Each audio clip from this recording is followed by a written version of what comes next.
I belong from Ayodhya, but then right now I'm staying in Mumbai.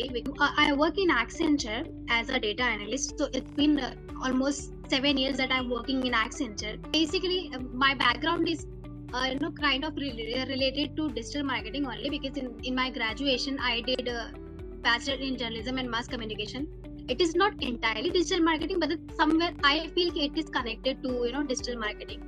So I actually wanted to upskill myself in digital marketing only. That is why I enrolled for this particular study. So I was just checking on I was just checking for digital marketing in my Google, and one day I got a pop-up from Digital Vidya on my YouTube.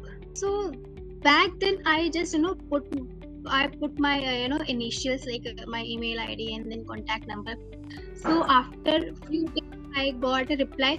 So that particular session, so you won't believe that 20 to 25 minute session, I got impressed so much. I'm like, that is all okay. Accenture is giving from somewhere else, but then that is all okay. I'll put my money, but then I'll do from Digital Vidya only. Like thoroughly search for Digital Vidya, like what they will be like teaching us. I like contacted with you guys. You guys provided me like all the brochure, like everything, each and everything, and then so yeah, it was a very amazing journey for me.